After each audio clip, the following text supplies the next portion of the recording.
tonga teo indray dada. Tena ohatrany tsy salama kiza mino. Tsy ahoana zany zao ny atao amin'izany. Sao dia mba tokony antsoina dokotera ary neny. Sa ina moa zany ny fanafody tokony ilainy neny?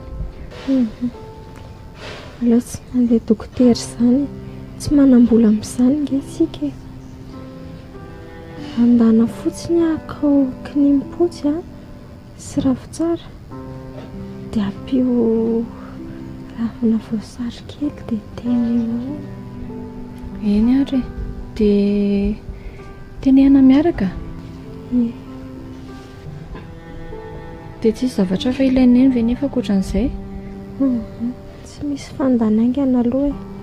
Aleo rehefa tonga eo ny jifa dia izy indray ny rahako. Eny ary.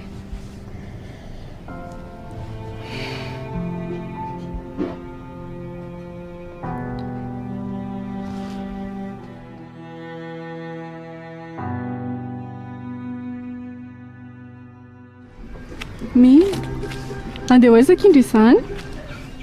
Ohatran'ny mararika iny neninay dia andeha hitady tambavy any an-tsahana aloha zaho. Izany ve? Andeha araka amindry aho izany raha izany. Eny ary tsy maninona ndao. Ary fananinona kiny tarehandry tao mangana be. Izany amin'izay. Dadanay kiny nanao an'io tamin'ilay izaho tsy mifindra dia nifelahany mafy be aho. Indray mba masika koa kiny dadanareo io. Masika mihitsy iny sady tsy vita amin'izay masika izy fa sady mampijaly anay koa. Tsika hoe ohatr'izany daholo ve ny dadan'olona rehetrarehetra.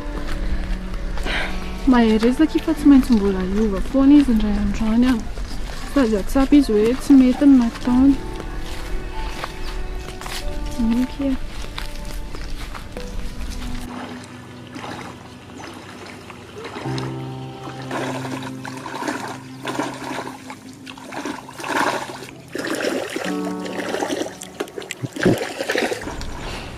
Ziva, marary ange ilay sy neny. Nefa izao tsisy ninina. Fa maninona izy? Tena tsy haiko mihitsy ilay fa ohatran'ny mangovotra sy atsatra izany. Tsy azoko hoe fa mbola inona izany ataonareo aty? Fa tsy miandry azy any